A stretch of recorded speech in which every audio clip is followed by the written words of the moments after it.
A millionaire evicts an elderly woman for not paying rent, and a young beggar shouts, "You have no heart." But when he steps inside the house, he immediately breaks down in tears at what he sees. The morning sun cast long shadows across Maxwell Bennett's polished mahogany desk as he reviewed the final demolition orders. His steel-grey eyes scanned the documents with practiced efficiency, barely registering the human implications behind each legal paragraph. The expansive office on the 35th floor offered a panoramic view of the city he'd helped shape over the past 2 decades, each gleaming tower a testament to his vision of progress. "Mr. Bennett, the team is assembled in the conference room," his assistant's voice crackled through the intercom, interrupting his thoughts. Maxwell straightened his Italian silk tie and gathered the documents. Today marked the final phase of the Highland Square project, his crowning achievement. The last obstacle was a dilapidated Victorian mansion sitting stubbornly in the middle of what would soon become San Francisco's most prestigious shopping district. The conference room buzzed with anticipation as Maxwell entered. Development. Plans covered the walls, showing rendered images of a magnificent glass and steel structure that would soon replace the old neighborhood. His business partner, Richard Sterling, stood at the head of the table, iPad in hand. "Max, glad you could join us." Richard's smile didn't quite reach his eyes. "We were just reviewing the timeline for today's operation." Maxwell nodded curtly and took his seat. The project manager, Sarah Chen, began her presentation, but Maxwell's attention drifted to the window. From this height, he could just make out the old Victorian mansion, its weathered roof standing out among the modern buildings. Surrounding it, "The eviction team is ready." Sarah's voice cut through his thoughts. "They're just waiting for your final approval." Maxwell turned back to the room, aware of all eyes on him. This was usually his favorite moment, the culmination of months of planning, the threshold of another victory. Yet something felt different today. "Mr. Bennett," Sarah prompted. "Proceed as planned," he said firmly, pushing down the unfamiliar twinge of doubt. Hours later, Maxwell stood at the edge of the crowd gathering around the old mansion. Security personnel formed a barrier between the protesters and the eviction team. Signs bobbed above the crowd, "Save our heritage" and "People over profit." The front door opened and Ellen Crawford emerged, supported by a social worker. The EC, elderly woman's silver hair caught the afternoon light, her dignity intact despite the circumstances. Maxwell had never met her in person, had only seen her name on legal documents, but something about her bearing made him shift uncomfortably. As Mrs. Crawford descended the worn steps, a commotion erupted from the crowd. A small figure darted between the security guards, a girl no more than 12, her clothes worn but clean. She stopped directly in front of Maxwell, her dark eyes blazing with an intensity that made him take a step back. "You don't have a heart," she shouted, her voice carrying across the suddenly hushed crowd. "You're destroying people's homes and you don't even care." The words hit Maxwell like a physical blow. For a moment he was transported back to another time, another place, a small apartment above a laundromat, his mother's tired face as she counted coins at the kitchen table, the smell of someone else's clean clothes drifting up through the floorboards. Security moved to intercept the girl, but Maxwell waved them off. She stood her ground, tears streaming down her face, clutching a worn backpack to her chest. Behind her, Mrs. Crawford was being helped into a waiting car, her few possessions packed into 2 small suitcases. "This is progress," Maxwell said, more to himself than the girl. "Sometimes progress comes at a price." "Progress," the girl's voice cracked. "Is that what you call making people homeless? My mom used to work for you. Now we live in shelters because of your progress." Before Maxwell could respond, she turned and disappeared into the crowd, leaving him standing alone in the shadow of the mansion he was about to destroy. The gathered protesters began to disperse, their angry murmurs fading into the afternoon air. Richard appeared at his side, tablet in hand. "Everything's proceeding according to schedule. We'll have the demolition permits by morning." Maxwell nodded mechanically, but his eyes were fixed on the spot where the girl had stood. Her words echoed in his mind, stirring memories he'd spent years burying under spreadsheets and profit margins. "Max?" Richard's voice held a note of concern. "You're not getting sentimental, are you? Remember, this is business, nothing personal." "Of course," Maxwell replied, straightening his tie. "Nothing personal." But as he turned to leave, he caught a glimpse of his reflection in a car window. For the first time in years, he didn't recognize the man staring back at him. The next morning, Maxwell found himself standing before the Victorian mansion again. The protesters were gone, leaving only scattered pamphlets dancing in the early morning breeze. He hadn't slept well, the girl's words and Mrs. Crawford's dignified exit playing on repeat in his mind. Using his master key, he unlocked the front door. The security team wouldn't arrive for another hour, giving him time to conduct one final inspection before the demolition crews moved in. At least that's what he told himself. In truth, he wasn't sure why he was here. The house creaked beneath his expensive leather shoes as he moved through the rooms. Sunlight filtered through dusty windows, illuminating patches of worn carpet and faded wallpaper. The air held the weight of accumulated memories, pressing against him with each step. In what must have been the living room, a few pieces of furniture remained, draped in white sheets like ghosts of a life interrupted. Maxwell pulled back one of the sheets, revealing an antique mirror. His reflection stared back at him, tie slightly askew, the first signs of grey at his temples he usually pretended not to notice. He continued his exploration, moving upstairs. The second floor held several bedrooms, most already emptied. In what appeared to be Mrs. Crawford's room, a few personal items remained scattered about. A hairbrush on the dresser, a novel dog-eared on the nightstand, a knitting basket in the corner. Then something caught his eye. A cardboard box partially hidden beneath the bed. Maxwell hesitated, then knelt down and pulled it out. Inside was an old photo album, its cover thick with dust. He opened it, and his world tilted on its axis. There, on the very first page, was a photograph that stopped his breath. A young boy with unruly dark hair sat on a porch swing, sandwiched between two women, one elderly, whom he recognized as his grandmother, and the other, Mrs. Crawford, decades younger, but unmistakable. Memory hit him like a wave. The porch, swing, the cookies that always seemed to be fresh from the oven, the gentle voice reading stories on rainy afternoons. Mrs. Crawford had been his grandmother's best friend, the neighbor who'd watched him after school while his mother worked double shifts at the diner.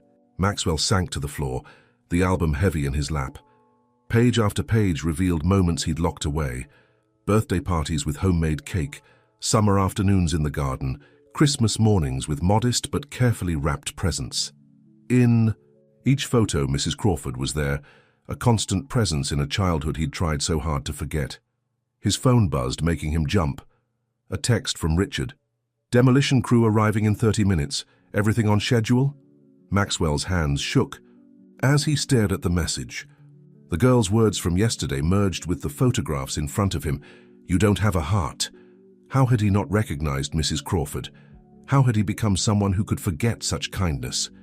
He found himself moving through the rooms again, but now each space held echoes of memories. The kitchen where Mrs. Crawford had taught him to bake cookies. The back door where she'd waited every afternoon, watching until he was safely inside before heading to her own home. The window seat where she'd held him the day his grandmother passed away, promising that he would never be alone. Another text from Richard. "Max, need confirmation on demo start time." Maxwell looked around the room, really seeing it for the first time. Beneath the wear of years and neglect, this wasn't just another property to be cleared. This was where his childhood self had found safety and warmth when his own home had been cold and empty. His phone buzzed again, more insistent this time. Richard was calling now, probably wondering why he wasn't responding to the texts. Maxwell let it ring, his attention caught by something else. A small bracelet made of wooden beads lying forgotten on the window seat. He picked it up, recognition flooding through him. He had made this in Mrs. Crawford's kitchen, his small hands carefully stringing the beads while she supervised, praising his concentration. The sound of trucks arriving outside pulled him back to the present. The demolition crew was here, ready to reduce this house of memories to rubble. Through the window, he could see Richard stepping out of his BMW, tablet in hand as always, efficiency personified. Maxwell looked down at the photo album and bracelet in his hands, then at his reflection in the window. The man looking back at him now bore little resemblance to the boy in those photographs. Somewhere along the way, in his drive to rise above, his humble beginnings, he had buried not just the memories of struggle, but also the memories of love and kindness that had helped him survive. Maxwell's finger hovered over his phone screen, the demolition crew's engines humming outside. Through the dusty window, he could see Richard gesturing impatiently, pointing at his watch. The weight of the photo album in his other hand seemed to grow heavier with each passing second. "Mr. Bennett," a worker's voice called from downstairs, "we're ready to begin when you give the word." He looked around the room one last time, memories flooding back with overwhelming clarity. The decision he was about to make would affect more than just his business reputation. It would define who he truly was. "Max!" Richard's voice boomed from the entrance. "What's the holdup? We're burning daylight here." His footsteps echoed through the house as he climbed the stairs. Maxwell quickly slipped the photo album into his briefcase, just as Richard appeared in the doorway, his perfectly pressed suit a stark contrast to the room's faded wallpaper. "Everything okay?" Richard's eyes narrowed, taking in Maxwell's slightly disheveled appearance. "You're not usually one for last-minute inspections." "I've been thinking," Maxwell began, choosing his words carefully. "Perhaps we should consider an alternative approach to this development." Richard's friendly facade dropped instantly. "An alternative approach? We've invested millions in this project. The board is expecting us to break ground next week." "What if we preserved the mansion?" Maxwell suggested, surprising himself with the words. "We could incorporate it into the design, make it a centerpiece of the development, something unique that honors the neighborhood's history." Richard's laugh was sharp and without humor. "You can't be serious. This isn't like you, Max. Since when do you care about old buildings and neighborhood history?" "Things change," Maxwell replied, straightening his shoulders. "People change." "No." Richard stepped closer, his voice dropping to a dangerous whisper. "People like us don't change.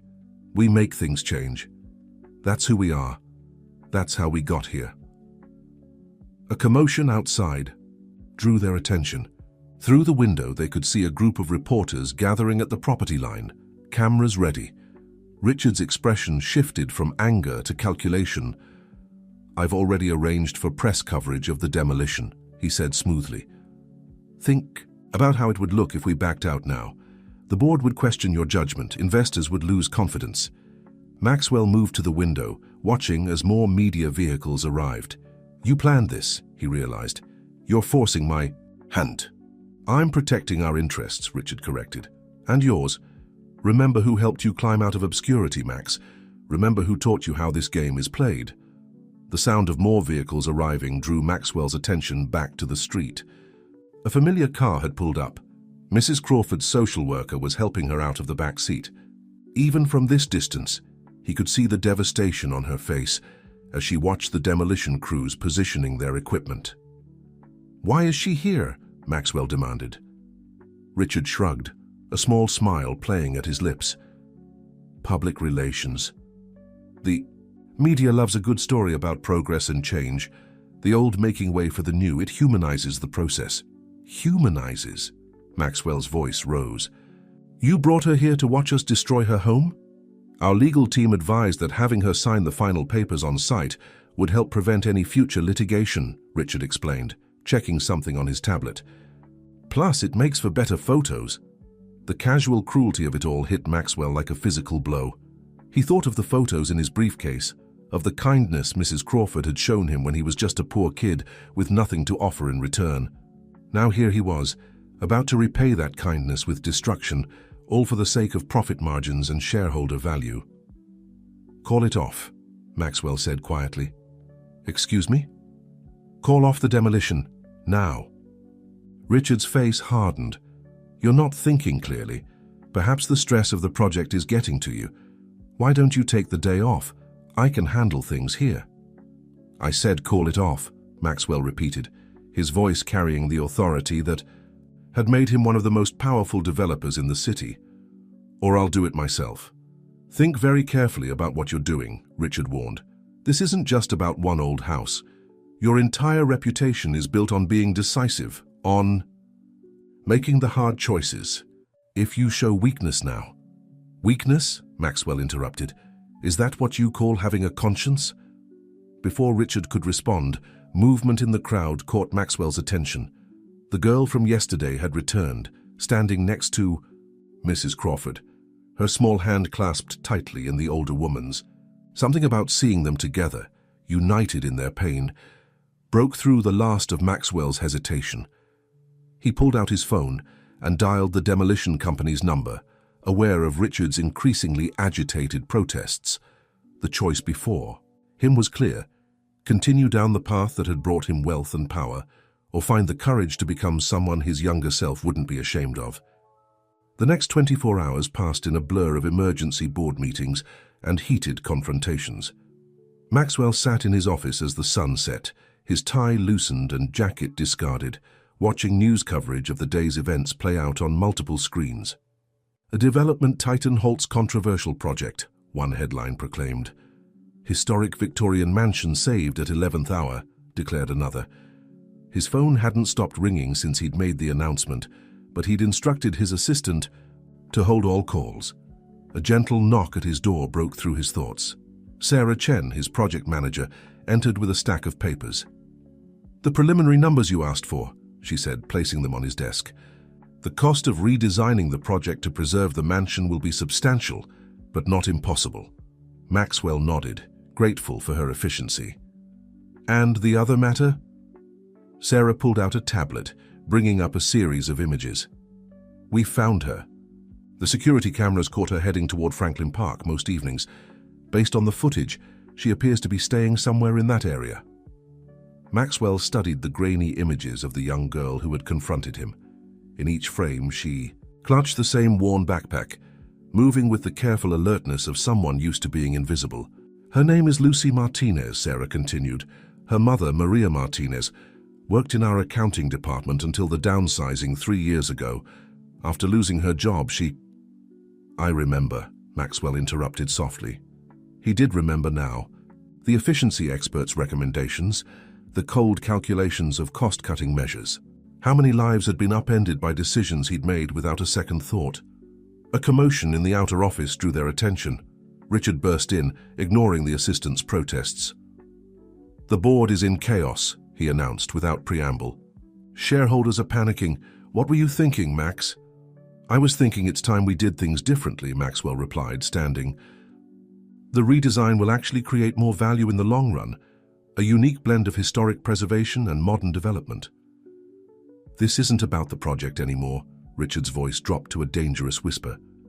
"You're compromising everything we've built. First the demolition. Now I hear you're having our people search for some homeless girl. Have you lost your mind?" "No." Maxwell met his partner's gaze steadily. "I think I'm finally finding it again." Richard's expression shifted, from anger to calculation. "The board meeting tomorrow, they'll want answers, Max. Real answers. Not this sentimental nonsense about preservation and community values." "I'll give them answers," Maxwell assured him. "Just not the ones you're expecting." After Richard stormed out, Sarah lingered. "There's one more thing you should know," she said hesitantly. "About Mrs. Crawford. The social worker says she's been refusing to eat, barely sleeping. The change in routine, the stress of everything, it's taking a toll." Maxwell's chest tightened. He picked up the photo album from his desk, running his fingers over its worn cover. "Where is she now?" "At the Golden Age Care Center on Pine Street. But visiting hours are over." Maxwell was already reaching for his jacket. "Get me the address." The care center was quiet when he arrived, but his reputation and a generous donation granted him access. He found Mrs. Crawford sitting in a small room, staring out a window at a view of concrete and traffic. "Ellen," he said softly, using her first name for the first time in decades. She turned, her eyes taking a moment to focus on him. "Maxwell? Little Max?" For a moment, he saw recognition flash across her face, then fade into confusion. "No. You're that man. The one who took my home." "Yes," he admitted, pulling a chair closer to hers. But before that, a long time ago, I was little Max, the boy who spent afternoons in your kitchen, who always wanted one more cookie, one more story. He opened the photo album, turning to a page that showed a Christmas morning from long ago. A small boy sat surrounded by carefully wrapped presents, beaming at the camera. You made me a sweater that year, he remembered. Blue with snowflakes. You said blue brought out my eyes. Mrs. Crawford touched the photograph with trembling fingers. Max, she whispered, really seeing him now. Oh, my dear boy. What happened? To you? The question struck him like an arrow to the heart. I forgot who I was, he answered honestly, but I'm trying to remember. He stayed with her for hours, long past visiting hours, sharing memories and stories. She remembered details about his childhood that he'd forgotten, his favorite books, the way he'd help her garden, his dreams of building things that would touch the sky. You wanted to make the world better, she said as he prepared to leave. Not bigger, not richer, better. On his way out, he passed a small chapel in the care center. The last time he'd set foot in any kind of church had been at his grandmother's farewell. But now he found himself drawn inside, sitting in the quiet darkness. The girl's words echoed in his mind. You don't have a heart. She'd been wrong. He realized. He had a heart. He'd just buried it so deep he'd forgotten how to feel it beat. The morning of the board meeting dawned grey and cold. Maxwell adjusted his tie in his office mirror, noticing the dark circles under his eyes. He hadn't slept much, spending most of the night reviewing old company files, particularly those concerning the layoffs 3 years ago. Sarah knocked on his door, tablet in hand. I found something you need to see, she said, closing the door behind her. About the Martinez case. The efficiency report that led to the downsizing. There are irregularities. Maxwell took the tablet, scanning through the documents. His frown deepened with each page. These projections were manipulated, he said, finally. The department wasn't actually underperforming. Someone wanted those people gone. There's more. Sarah swiped to another document. The severance packages were reduced far below company policy. The savings were redirected to a subsidiary company, one registered to Richard Sterling. The revelation hit Maxwell like a punch to the gut. He thought of Maria Martinez, Lucy's mother, forced out of her job based on fraudulent data. How many other families had been affected by Richard's schemes? His office phone buzzed. Mr. Bennett, the board is assembling in the main conference room. Thank you, Sarah. Maxwell gathered his materials. Keep digging and see if you can find Maria Martinez, her current workplace, living situation, anything. The boardroom was tense when Maxwell entered. 12 faces turned to watch him, their expressions ranging from concern to outright hostility. Richard sat at the far end, his usual smooth confidence firmly in place. Gentlemen, ladies, Maxwell began, setting his briefcase on the table.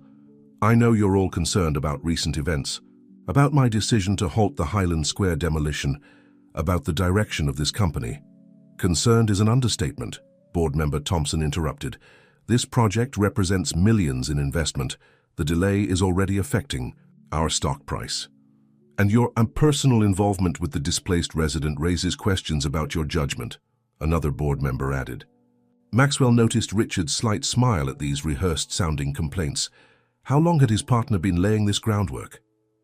Before we continue, Maxwell said, I'd like to share some information about our company's practices over the past few years. He began distributing folders to each board member, particularly concerning the efficiency initiatives of 2022. Richard's smile faltered slightly. Max, is this really relevant to the current situation? Absolutely, Maxwell continued, because it speaks to the heart of who we are as a company, what we've become. He opened his own folder. 3 years ago, we laid off 37 employees based on an efficiency report that claimed their departments were underperforming. That report, as you'll see, was fabricated. The room erupted in murmurs as board members began reviewing the documents. Richard's face had gone pale. The true numbers showed those departments were actually exceeding expectations, Maxwell continued. The layoffs were unnecessary, but they did generate significant cost savings. savings that were funneled into a shell company registered under a familiar name. All eyes turned to Richard, who was now gripping his pen so tightly his knuckles had turned white. "This is absurd." Richard stood abruptly. "These allegations are completely unfounded. Maxwell is clearly suffering from some sort of breakdown. First the demolition, now these wild accusations.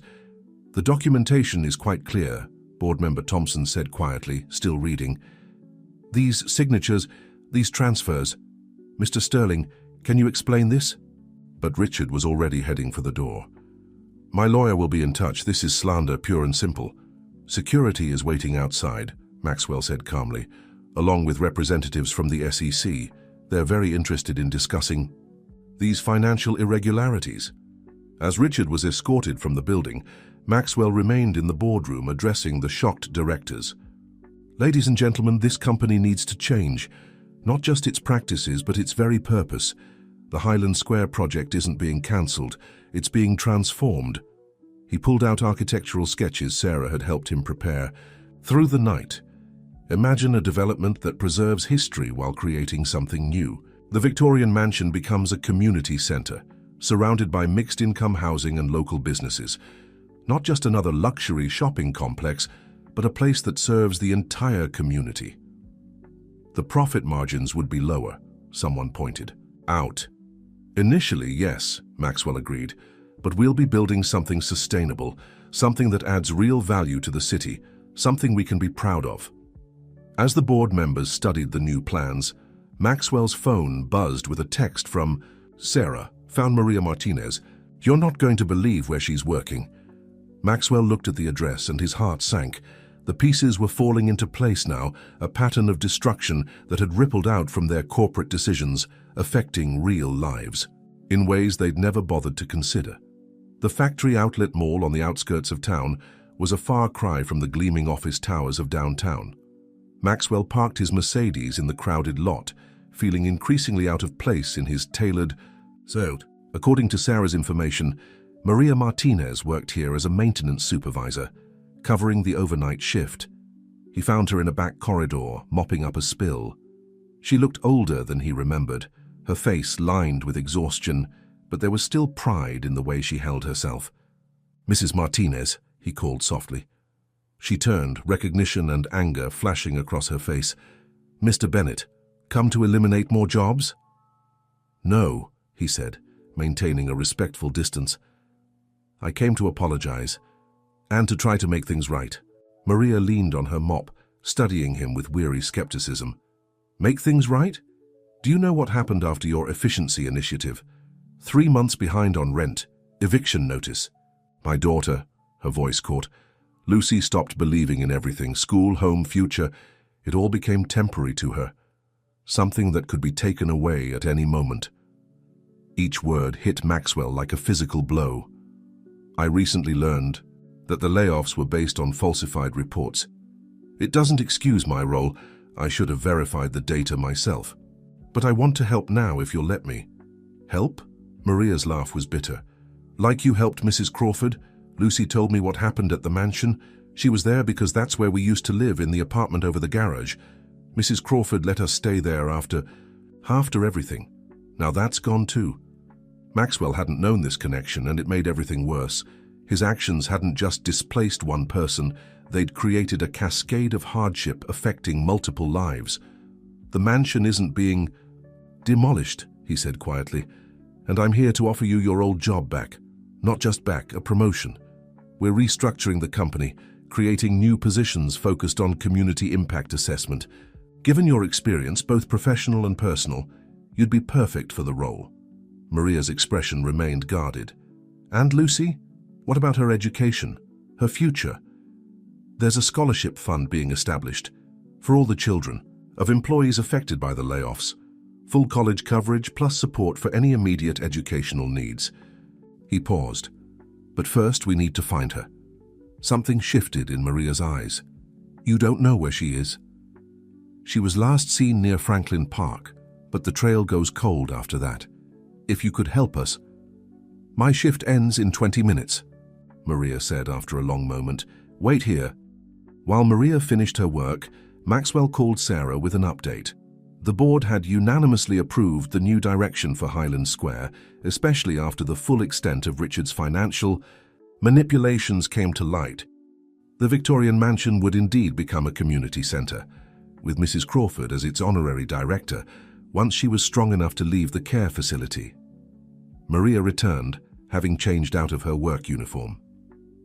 "There's a place," she said, leading Maxwell to her old Toyota.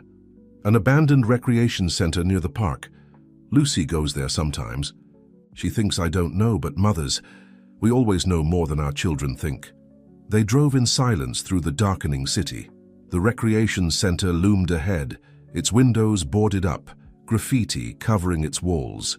Maria parked behind the building. "There," she pointed to a faint light visible through a basement window.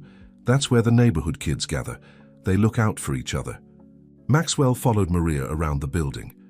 The basement entrance was partially hidden behind overgrown bushes. Maria knocked on the door in a specific pattern. After a long moment, the door creaked open. Lucy stood there, her eyes widening, in recognition and fear when she saw Maxwell. "Mom?" Her voice trembled. "What's he doing here?" "Trying to fix his mistakes," Maria answered softly. "Like I taught you, we should always try to do." Lucy looked between them, clutching her worn backpack. Behind her, Maxwell could see other young faces in the shadows, all watching with the wariness of those who had learned too early not to trust in promises. "I was wrong," Maxwell said simply, "about everything. The mansion, the layoffs, all of it. I forgot what it means to be part of a community, to care about more than just profits. You reminded me when you said I had no heart. You were right. I'd locked mine away, but I'm learning to listen to it again." Lucy's grip on her backpack loosened slightly. "Mrs. Crawford told me stories about you," she said, "about when you were a kid. She said you wanted to build things that would make people's lives better." "I did," Maxwell nodded. "And I want to do that again. But I need help. From people who understand what better really means. People like you and your mother." A distant siren wailed, making everyone tense. This was no place for children, Maxwell realized. No place for anyone. The next few weeks passed in a whirlwind of activity. Maxwell stood in the restored garden of the Victorian mansion, watching workers carefully repair the weathered trim and replace broken windows.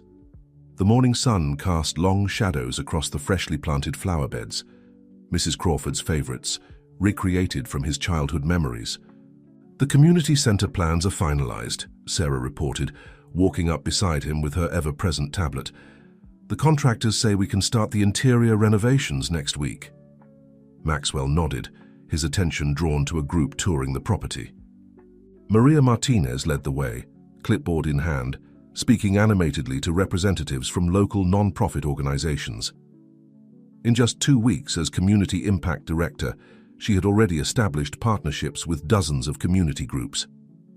"The after-school program has already received over 100 applications," Sarah continued, "and the Job Training Center is generating a lot of interest. We may need to expand that section of the building." Lucy appeared from around the corner of the house, showing a group of younger children the newly established community garden plots. Her entire demeanor had changed since that night at the recreation center. Now she moved with purpose, pride evident in her role as youth program coordinator.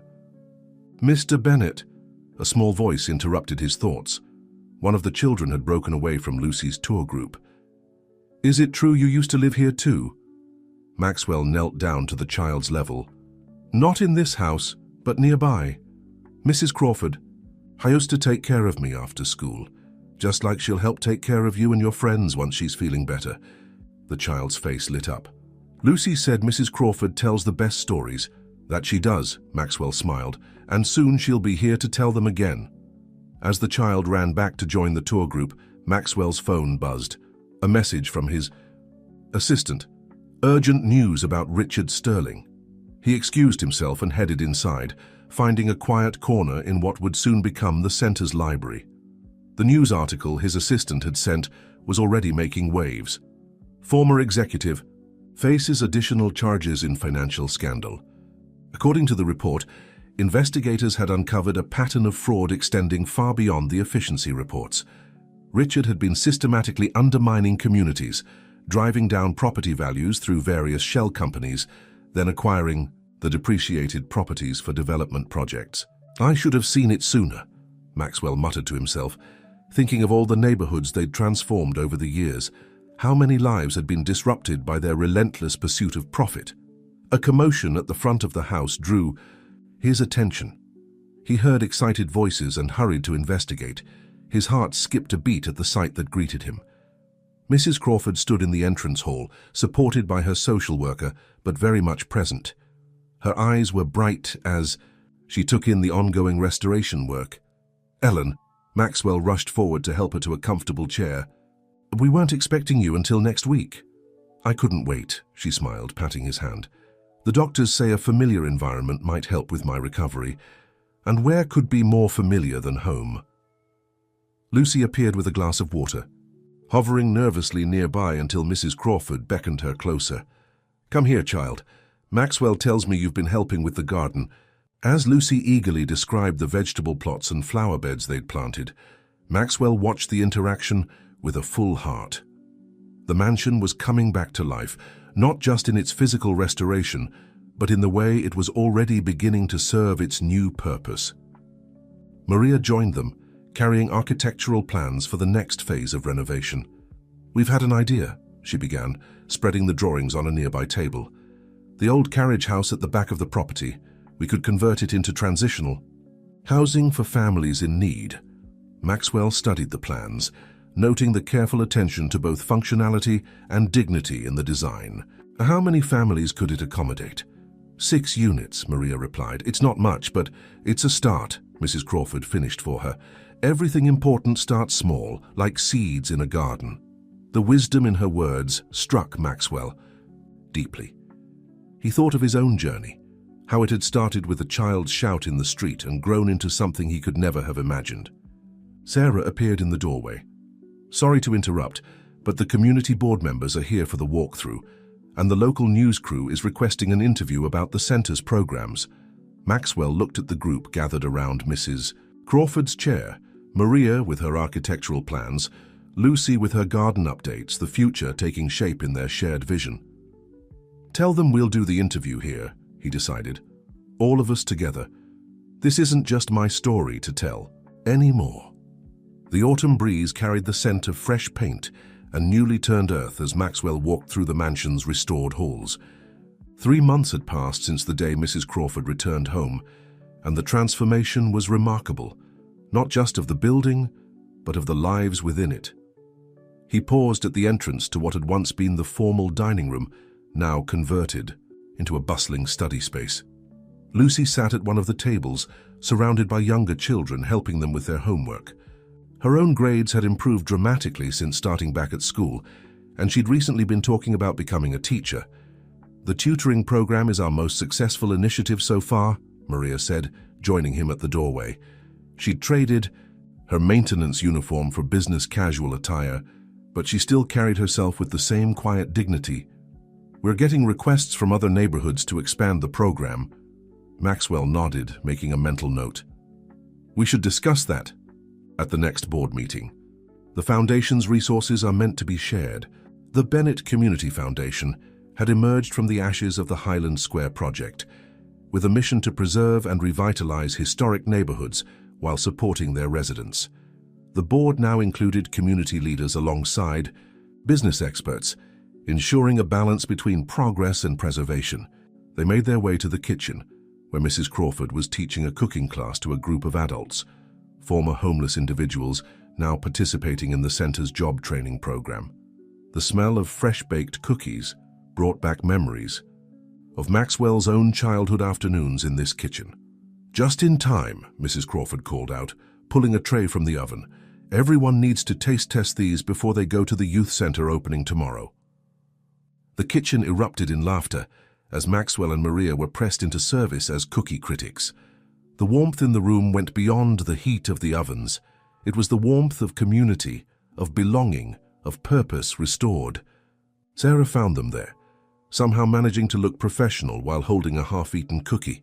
The final inspection for the carriage house apartments is complete. We can start moving families in next week. Excellent, Maxwell replied. And the other matter? Sarah nodded, understanding his reference. The investigators finished their review of Sterling Properties' activities. They've identified 17 other neighborhoods that were targeted over the past decade. The Foundation's legal team is already working on restitution plans. The news sobered the mood slightly. Richard's schemes had caused damage that would take years to fully address. But at least now they were working to make things right. A commotion from the front of the house drew their attention. Lucy burst into the kitchen, waving a paper excitedly. "Mom, Mr. Bennett, look." She thrust the document forward. A perfect score on her latest math test. Maria embraced her daughter, tears of pride in her eyes.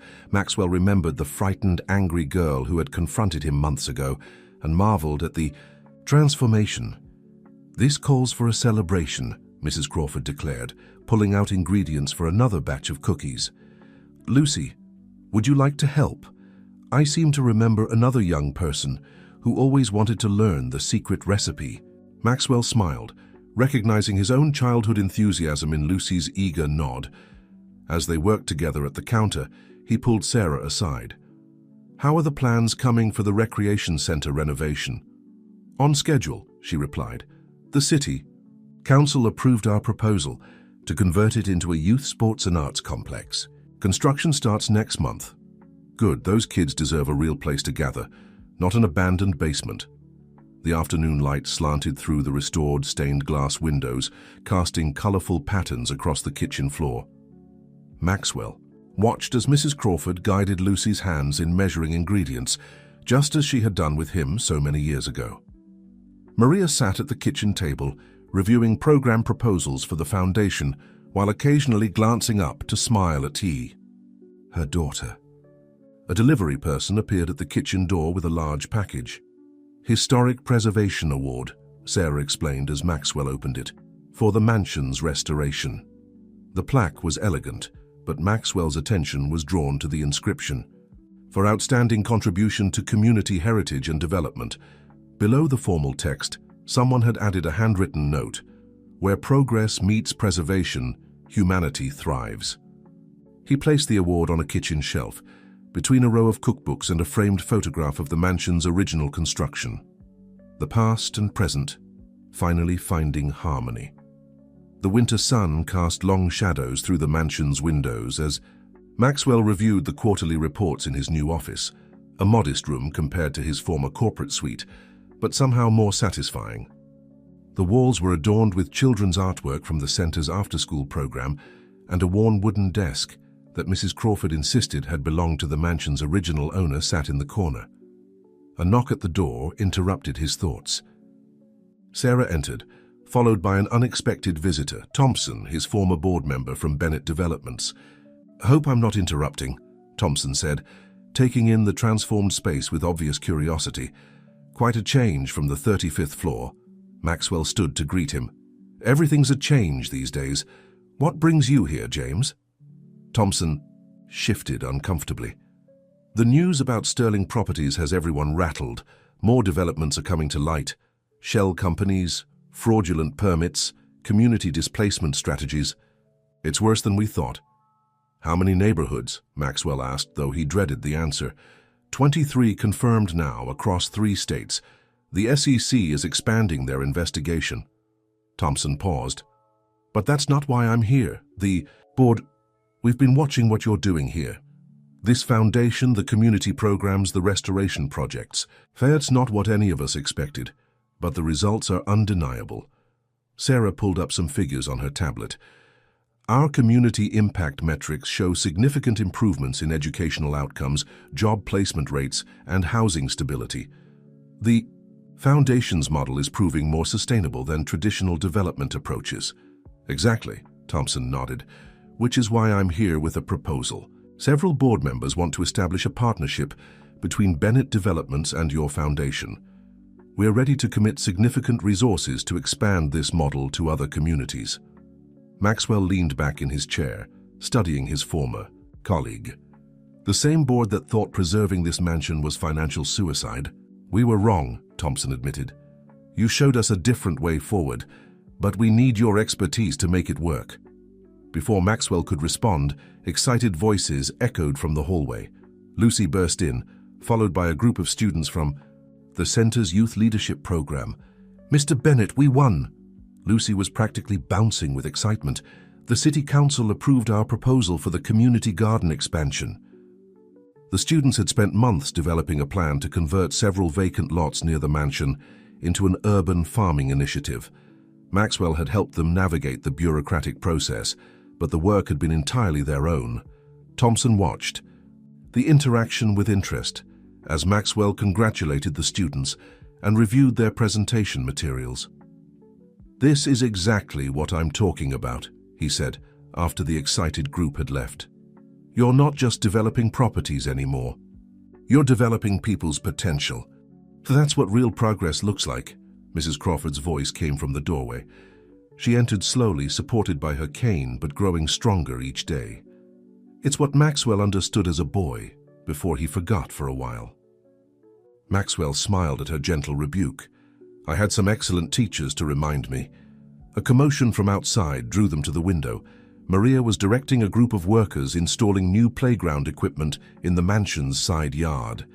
The space had been designed with input from local families, incorporating accessible features for children with disabilities. "We've identified 5 neighborhoods in the city that could benefit from similar community centers," Thompson continued, "properties that were previously slated for luxury development. With the foundation's expertise and the company's resources—" "It's not that simple," Maxwell interrupted. "This isn't about dropping pre-planned solutions into different neighborhoods.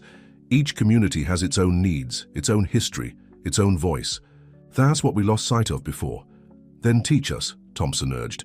"Help us understand how to do it right." Sarah cleared her throat. "Actually, we've been developing a community engagement framework based on our experience here.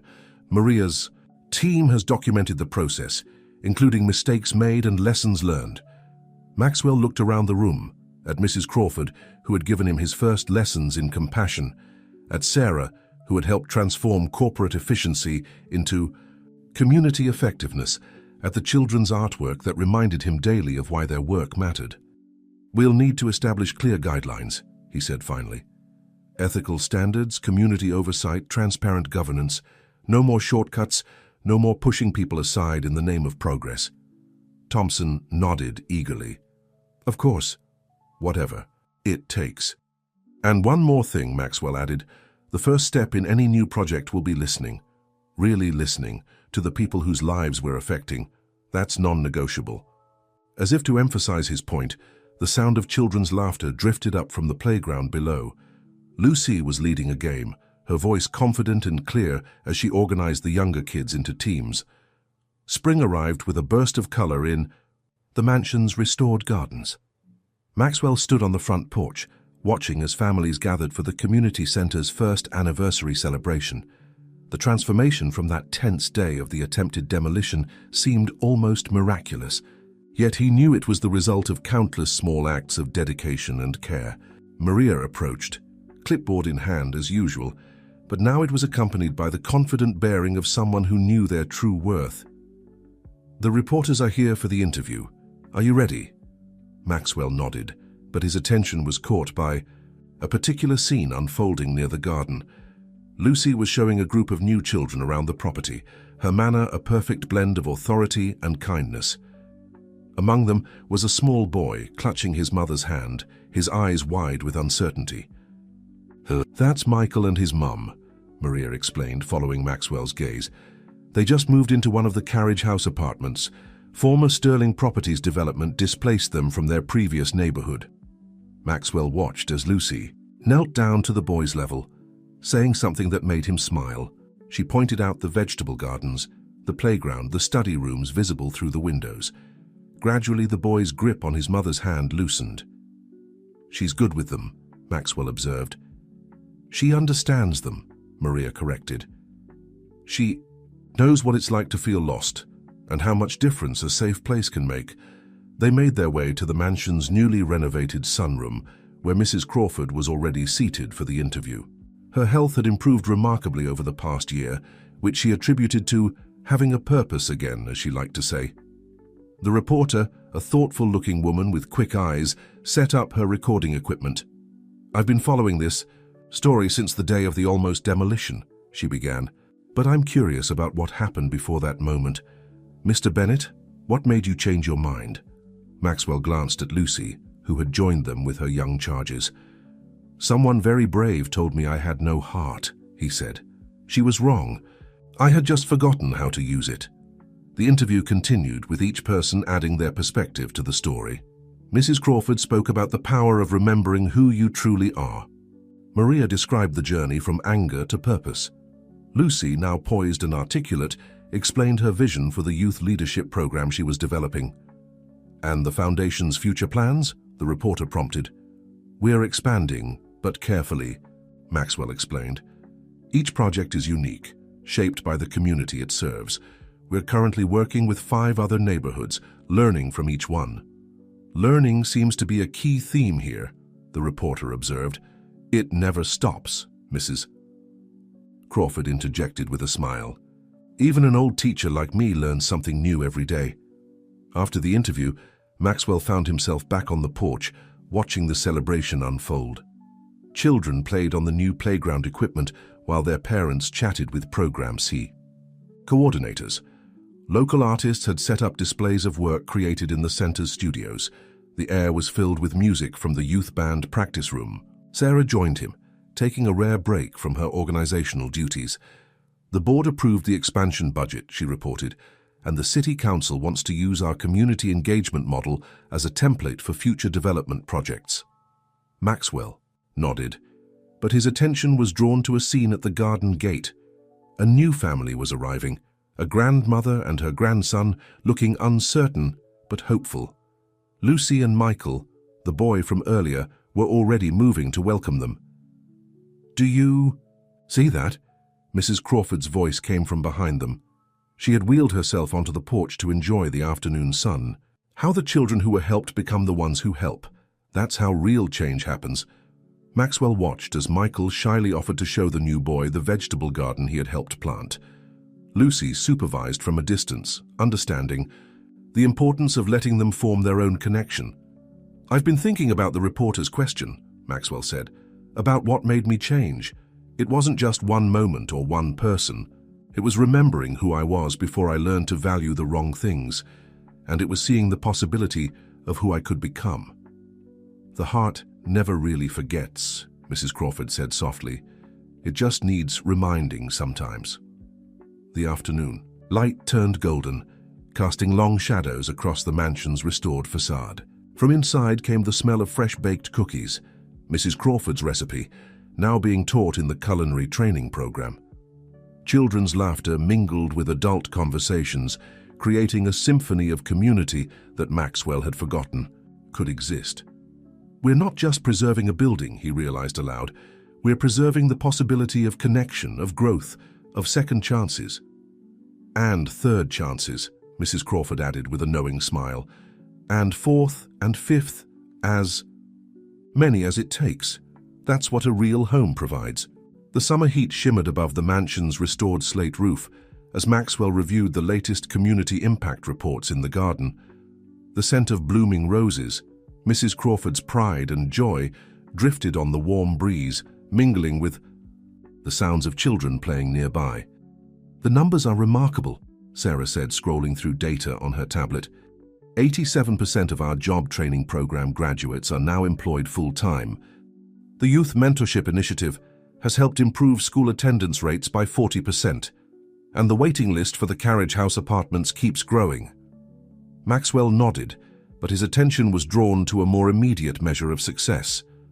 Lucy leading a tour group through the garden. She had grown into her role as youth program coordinator with remarkable grace, and today she was showing a special visitor around, the mayor's education advisor.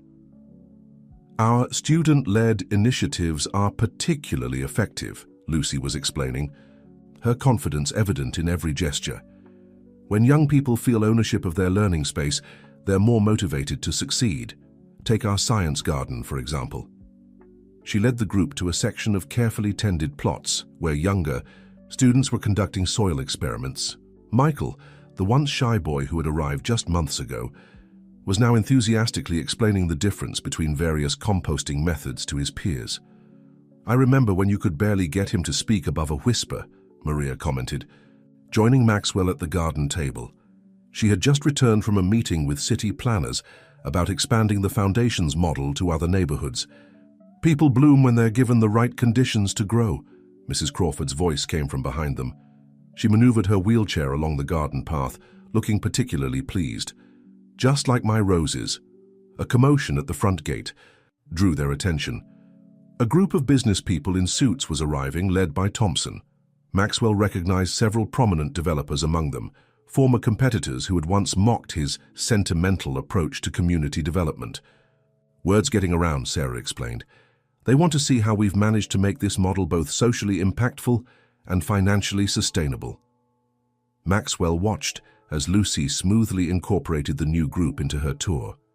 She had developed an impressive ability to communicate their mission to any audience, from skeptical investors to nervous new families.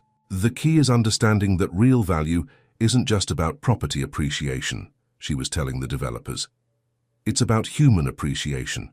When you invest in people's potential, the returns go far beyond monetary measures."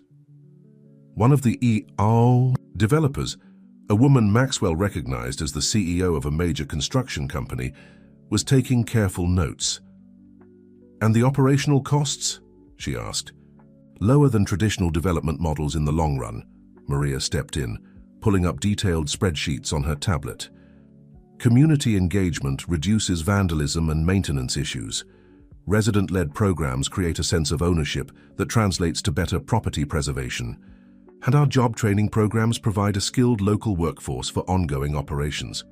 Maxwell smiled, remembering how he used to view such metrics solely through the lens of profit and loss.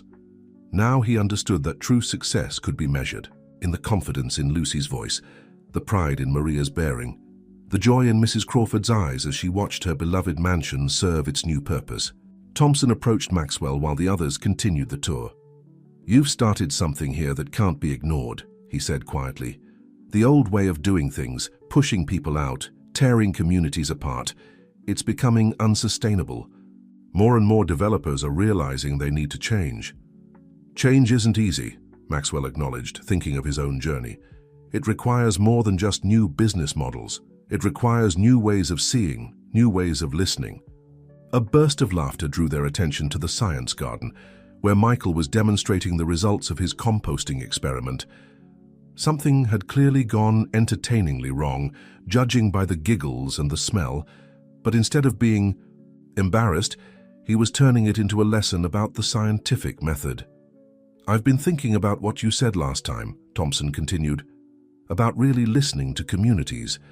We're preparing to redevelop several properties in the Oakland area, and I was hoping your team could consult on the community engagement process." Before Maxwell could respond, Lucy appeared with her tour group. "This would be a perfect time to explain our community advisory board model," she said, having clearly overheard the conversation. "Mr. Bennett, would you mind sharing how it helped shape our programs here?" Maxwell watched with pride as Lucy deftly facilitated a discussion between the developers and several community members who had gathered around. She had an instinctive understanding of how to bridge different perspectives, a skill born from her own experience of feeling voiceless and then finding her voice. The afternoon sun filled the mansion's restored library with warm light as Maxwell helped Mrs. Crawford sort through old photographs. They had been working on creating a historical display for the community center's upcoming educational program, but the task kept getting interrupted by memories. "Oh, look at this one." Mrs. Crawford held up a faded image of a young boy, proudly displaying a science fair project.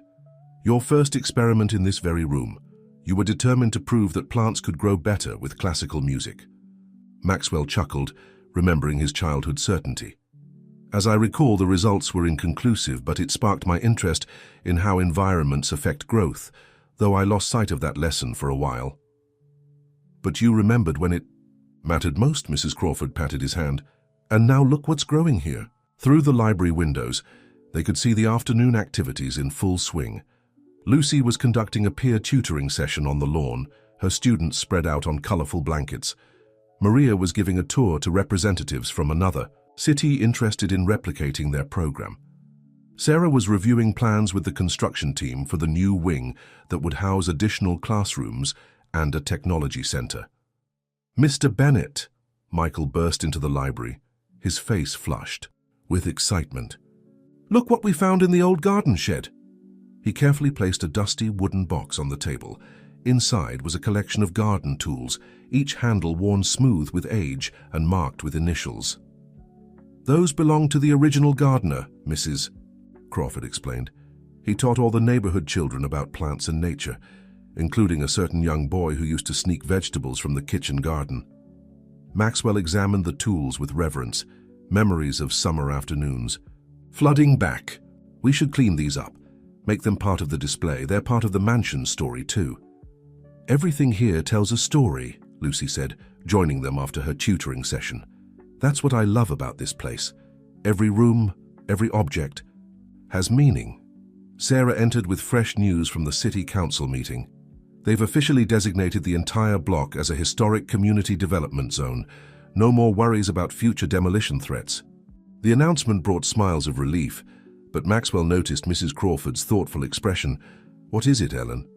"I was just thinking about cycles," she said softly. "How things come full circle. This mansion was built as a home, became a symbol of progress gone wrong, and now it's a home again. Not just for one family, but for an entire community."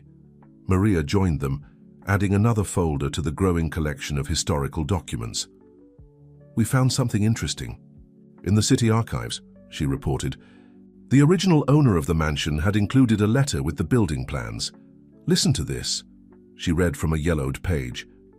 "It is my hope that this house will stand not just as a shelter for my family, but as a beacon of possibility for the community. May its doors always be open to those who seek knowledge, comfort, and the chance to grow." "Sounds like we're finally fulfilling the original vision," Lucy observed, running her hand along the polished wood of a bookshelf. A commotion outside drew them to the windows again. The after-school art program was setting up for their first public exhibition. Children's paintings and sculptures filled the garden, each piece accompanied by a story about what had inspired it. "Speaking of vision," Sarah interjected, "the Foundation Board approved the expansion of our scholarship program. Starting next semester, we'll be able to support college education for 50 more students from the community." Maxwell watched as families began arriving for the art show, greeted by proud young artists eager to explain their work. Michael was carefully adjusting the lighting for his display, a series of photographs documenting the mansion's transformation. "Over the past year, you've created something remarkable here," Thompson's voice came from the doorway. He had returned for a follow-up meeting about the Oakland project. "Something that goes beyond real estate or community development. You've created a model for sustainable change." But Maxwell shook his head. "We didn't create this, we just removed the obstacles that were preventing it from happening naturally. Communities know what they need to thrive. Our job is to listen and support, not dictate and control." Mrs. Crawford smiled at this, reaching for one more photograph from the box. It showed the mansion in its early days, surrounded by a community gathering. Children playing, adults chatting, a scene not so different from what was happening outside their windows right now. "The heart of a home isn't in its walls," she said, placing the photograph carefully in the display. "It's in the lives it touches, the dreams it nurtures, the connections it enables. That's the true measure of progress." The autumn leaves danced across the mansion's front yard as Maxwell stood at his office window, watching a unique scene unfold. A group of real estate developers, wearing hard hats and taking notes, was being led on a tour by an unlikely pair of guides, Lucy and Michael. "The structural integrity of a community," Lucy was explaining, gesturing to the restored facade, "is just as important as the structural integrity of its buildings.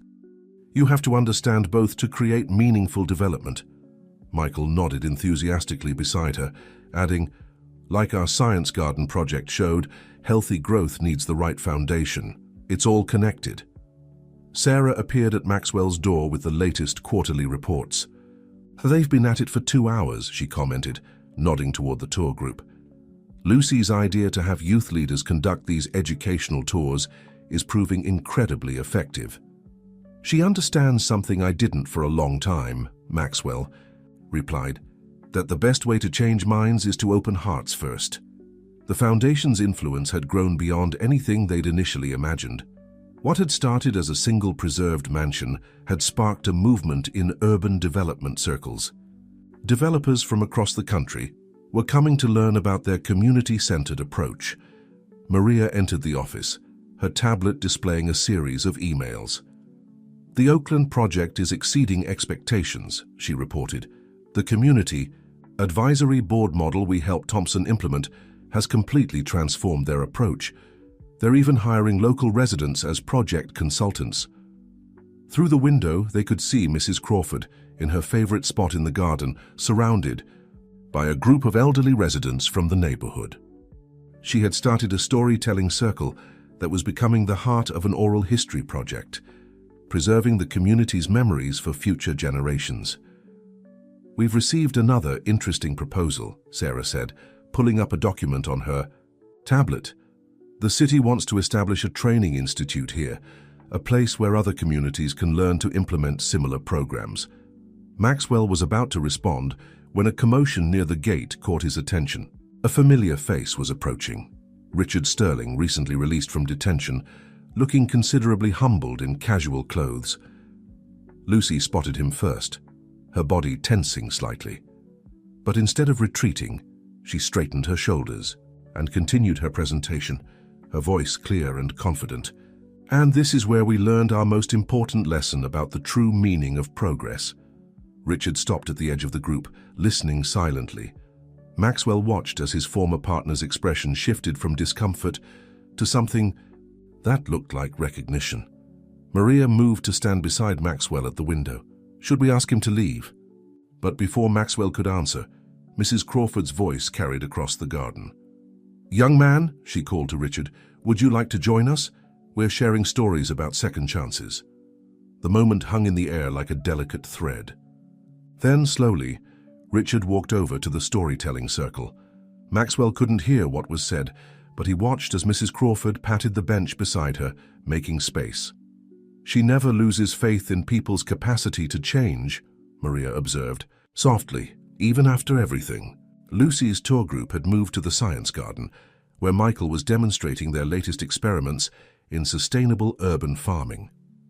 The developers, who had arrived with skeptical expressions and designer suits, were now eagerly examining composting systems and asking questions about community engagement strategies. "Mr. Bennett," Sarah's voice brought him back to the matters at hand. "About the Training Institute proposal." Maxwell smiled, an idea forming. "What if we expanded it beyond just community development? What if we created a center for transformative practices, bringing together all the elements we've discovered work here?" Maria caught on immediately. The job training programs, the youth leadership initiatives, the elder wisdom projects, they're all part of the same story. "A story about remembering what matters," Maxwell added, watching as Richard listened intently to whatever tale Mrs. Crawford was sharing. "And having the courage to change when we've forgotten." Through the window, they could see Lucy concluding her tour. The developers were gathering around her, asking questions and taking photos of the community spaces. Michael stood proudly beside her, adding his own insights about how the center had changed his life. "You know," Sarah said thoughtfully, "when I stopped that demolition, none of us could have imagined this outcome. We were thinking in terms of saving a building. But we ended up saving each other," Maria finished, watching her daughter with pride. As evening approached, the mansion took on a warm glow from within. The day's activities were winding down, but a special gathering was just beginning in the restored formal parlor. Community members of all ages filled the space, drawn by word that something unique was about to happen. Richard Sterling sat nervously at the edge of the group, his usual confidence nowhere to be seen.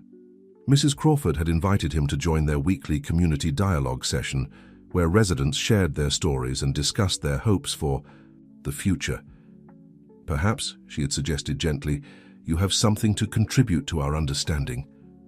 Lucy sat across the room, her arms crossed, but her expression thoughtful. Maria stood nearby, ready to intervene if needed, But Mrs. Crawford had insisted on giving everyone space to find their own way forward. "We've been talking about transformation," Mrs. Crawford began, her voice carrying the wisdom of years. "About how change happens, not just in buildings or neighborhoods, but in hearts and minds." Maxwell watched from the doorway as Richard shifted uncomfortably. The man who had once orchestrated the displacement of entire communities now looked lost in this intimate gathering. "Would you like to share your perspective?" Mrs. Crawford asked Richard, her tone free of judgment. "We're all learning here." Richard cleared his throat, looking around the room at faces that had every right to reject his presence. I've been doing a lot of thinking," he began hesitantly. "About progress, about success, about what those words really mean." Michael, sitting near Lucy, leaned forward with unexpected interest. "Did you think you were helping people?" he asked suddenly. "When you were changing neighborhoods?" The direct question from a child seemed to catch Richard off guard. "I thought I was creating something better," he admitted. "But I was wrong about what better means." Lucy uncrossed her arms slowly. "Better for who?" she asked, her voice carrying the weight of personal experience. "For profit margins," Richard answered honestly. "For shareholders. For people like me who never had to see the real consequences of our decisions." He paused, looking around the room. "But sitting here, seeing what you've created, this is what better actually looks like." The tension in the room began to shift, not toward forgiveness exactly, but toward understanding. Maria stepped forward, her presence commanding attention. "Understanding the harm we've caused is the first step," she said. "But what matters is what we do with that understanding." Mrs. Crawford nodded approvingly. "Which brings us to tonight's real purpose. Richard has approached the foundation with a proposal." All eyes turned to Richard as he pulled out a folder of documents. "During my time away, I had access to detailed records of all our development projects. Every community we targeted, every family we displaced. I want to use that information to help make things right." Maxwell moved into the room now, joining the circle. "We've been discussing how to expand our community restoration efforts," he explained. "Richard's information could help us identify the communities most in need of support." "And you trust him?" Lucy asked directly, looking at Maxwell. "Trust has to start somewhere," Mrs. Crawford interjected. "Just like healing does." Michael raised his hand, his face serious. "In our science experiments, we learned that sometimes things have to break down completely before they can grow into something new, like our compost." A ripple of laughter broke through the tension, and even Richard managed a small smile. "The boy has a point," Maria acknowledged. "Sometimes transformation requires complete deconstruction first." As the discussion continued, Maxwell observed the subtle shifts happening in the room. Lucy began asking Richard detailed questions about specific communities that had been affected. Maria pulled out her tablet to start mapping potential restoration projects. Michael eagerly shared ideas about how their youth programs could help other neighborhoods. Mrs. Crawford watched it all with satisfied eyes, occasionally adding her own wisdom to the conversation.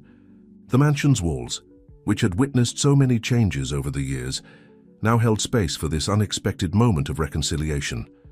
Outside, the evening light painted the autumn trees in gold, and the sound of children playing in the garden filtered through the windows. The mansion, once almost lost to profit-driven progress, had become not just a community center, but a center for community healing. "You know," Richard said quietly to Maxwell as the meeting wound down, "I used to think power meant being able to change skylines, but real power is being able to change lives, including your own." Maxwell nodded, watching as Lucy showed Michael how to document the meeting's outcomes in the center's community journal. "The hardest changes," he replied, "are the ones that start in here." He tapped his chest right over his heart.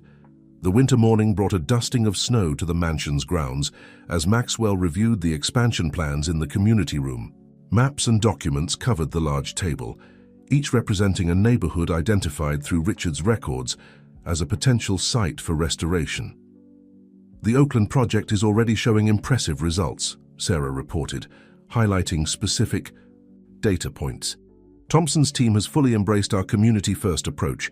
They've even started their own youth advisory board, modeled after Lucy's program. Lucy, who had just entered with a stack of folders, beamed with pride. Michael's going there next week to help train their young leaders. Can you believe it?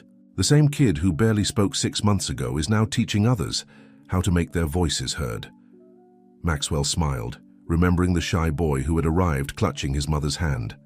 Now Michael was becoming a leader in his own right, carrying the lessons they'd learned here to other communities. Mrs. Crawford wants to be involved in the expansion too, Maria added, joining them at the table. She's been working on a guide for establishing elder wisdom councils in each new community center. She says every neighborhood has its own storytellers. They just need a place to share their stories. The sound of excited voices drew their attention to the windows. A group of visitors was arriving, community leaders from various cities, come to learn about their model of transformative development. Among them, Maxwell recognized several faces from his old business world, developers who had once competed to build the highest towers and most luxurious malls.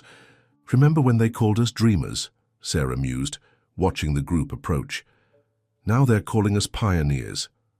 Richard, who had been quietly working in a corner, looked up from his documents. "We were wrong about so many things," he said, softly. "The true value of a community can't be measured in square footage or property values." "No," Maxwell agreed. "It's measured in moments like these." He gestured toward the garden where, despite the cold, children were tending to the winter vegetables they had planted under Michael's guidance. Each bed was marked with a sign explaining its purpose, some for food, others for science experiments, and a special section dedicated to Mrs. Crawford's beloved flowers. Lucy gathered her materials, preparing to lead the visitors on one of her famous tours. "Should I tell them about the incident with the compost explosion?" she asked with a grin. "It really shows how failure can lead to better understanding." "Tell them everything," Maxwell encouraged. "The real story isn't about perfect solutions, it's about learning and growing together." Maria's tablet chimed with a notification. "The City Council approved our proposal for the Training Institute," she announced. "They're calling it the Center for Community Transformation. We can start development next month." The news brought smiles all around. The institute would be built on the land adjacent to the mansion, creating a campus dedicated to teaching other communities how to implement similar programs. But more than that, it would stand as a testament to the power of changing perspectives. "I've been thinking," Richard spoke up, his voice carrying a new kind of confidence. Not the brash certainty of his developer days, but something more thoughtful. "What if we created a documentation project, recording not just what we're doing, but how it feels, what it means to the people involved?" Lucy's eyes lit up. "Like the stories Mrs. Crawford collects, but for the whole transformation process. We could get everyone to contribute, the children, the families, even the developers, who come to learn. A living history," Maria nodded approvingly, "something future communities can learn from." Sarah was already making notes. "We could integrate it into the Training Institute's curriculum, real experiences, real voices, real change." Through the window, they could see the visitors gathering around Michael in the garden. He was explaining their latest experiment, using cold frames to extend the growing season. His enthusiasm was contagious, drawing even the most skeptical-looking developers into the discussion. "You know what Mrs. Crawford told me yesterday?" Maxwell said, watching the scene. "She said that when you plant a seed, you're not just growing a flower or a vegetable, you're growing hope. Every garden we start, every program we build, every life we touch, they're all seeds of change." The morning sun broke through the clouds, casting long shadows across the snow-dusted garden. In that moment, Maxwell could see the full circle of their journey, from the day a child's cry of protest had awakened his forgotten heart, to now, when that same spirit of caring and community was spreading like ripples in a pond. The afternoon, light filtered through the mansion's stained glass windows, casting rainbow patterns across the gathered crowd in the main hall.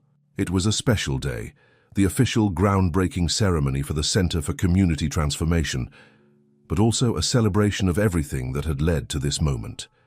Mrs. Crawford sat in her place of honor near the podium, her eyes bright. with pride as she watched Lucy prepare to address the assemblage. The young girl who had once shouted in protest was now a poised young leader, ready to help shape the future of community development. "A year ago," Lucy began, her voice clear and confident, "I stood outside this mansion and accused someone of not having a heart." She paused, glancing at Maxwell with a smile. "I was wrong. Sometimes hearts just need awakening and communities just need someone to believe in their power to grow." The audience, a mix of local residents, city officials, and visiting developers, listened intently as Lucy described their journey. Michael stood nearby, ready with his presentation about the science of community growth, complete with charts comparing their successful programs to his beloved garden experiments.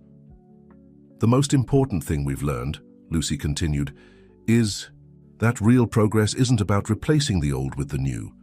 It's about honoring what exists while creating space for what can be." Maria stepped up next, presenting the impact data they'd collected over the past year. Employment rates, educational achievements, community engagement metrics, all showing remarkable improvements. But it was the personal stories she shared that truly captured the audience's attention. "These numbers represent real lives," she emphasized. "Real changes, real hopes restored, real futures reclaimed." As Maria spoke, Maxwell noticed Richard sitting quietly in the back row. His former partner caught his eye and nodded slightly, a gesture of acknowledgement, of understanding finally achieved. The documentation project Richard had proposed was already underway, recording stories of transformation from every perspective, including his own journey from destroyer to rebuilder. Sarah approached the podium with the architectural plans for the new training center. The design, developed with input from the entire community, represented a perfect blend of functionality and beauty. Gardens would connect the buildings, creating spaces for both learning and reflection. But the most important feature, Sarah explained, isn't visible in these drawings. It's the spirit of community that will fill these spaces, the same spirit that saved this mansion and transformed all of us in the process. Mrs. Crawford wheeled herself to the front, her presence commanding immediate attention. "When I first came to this mansion as a young woman," she began, her voice carrying years of wisdom, "I believed my role was simply to care for a building. But over time I learned that buildings are just vessels for something much more precious. The connections we make, the lives we touch, the hope we nurture." She gestured to the gathered crowd. "Look around you. Every person here is part of our story. The children who learned to grow food in our gardens, the parents who found new jobs through our training programs, the elders who share their wisdom in our storytelling circles, even the developers who come to learn a new way of thinking about progress." Maxwell stepped forward then, taking in the faces before him, faces that had become family in ways he never could have imagined a year ago. "When we start construction tomorrow," he said, "we're not just breaking ground for a new building, we're expanding the foundation of a movement that recognizes the true heart of community development." He turned to Lucy, who stood tall beside Michael. "Sometimes it takes a child's courage to remind us of what really matters. Sometimes it takes losing our way to find a better path." The afternoon sun broke through the clouds, sending shafts of colored light dancing across the room. Through the windows, they could see the garden where their journey had truly begun, where a frightened boy had learned to grow more than just plants, where an angry girl had found her voice, where an old woman's wisdom had helped heal wounded hearts. "As we move forward," Maxwell continued, "we carry with us every lesson, every story, every moment of transformation. The Center for Community Transformation isn't just a new project. It's a promise to remember that real progress begins and ends with people." Mrs. Crawford reached for Lucy's hand, then Michael's, creating a circle that others spontaneously joined, until the entire room was connected. "In the end," she said softly, but her voice carried to every corner, "we are all gardeners of hope, tending to the seeds of change in our own ways." Spring returned to the mansion grounds, bringing with it a sense of renewal and possibility. The construction of the Center for Community Transformation was well underway, its foundations rising beside the Victorian mansion like a physical manifestation of their journey. Maxwell stood in his office, watching as Lucy led a group of students from another city through their programs. These visits had become regular occurrences, with communities from across the country sending representatives to learn from their experience. "The Oakland project just sent their first quarterly report," Sarah announced, entering with her tablet. "Their community engagement metrics are even better than ours were at this stage. Lucy's youth leadership model is proving particularly effective."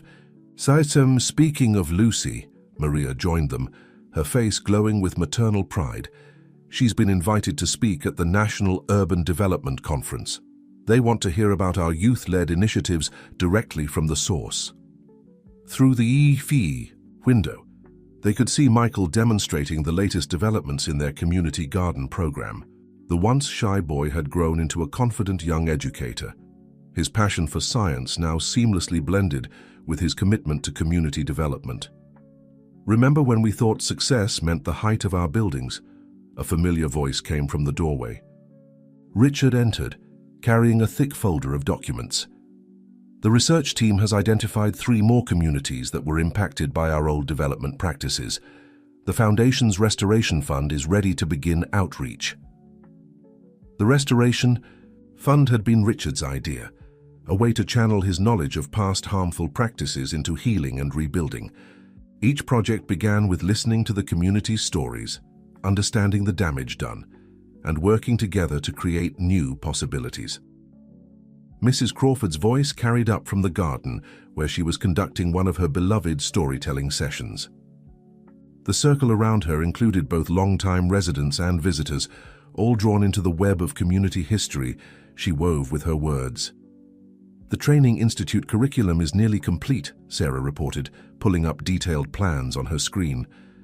"We've incorporated elements from every aspect of our journey, from community engagement strategies to practical skills development. Mrs. Crawford's oral history program is actually becoming one of our most requested components. Because people need more than just buildings and programs," Maxwell observed. "They need connection, understanding, a sense of belonging to something larger than themselves."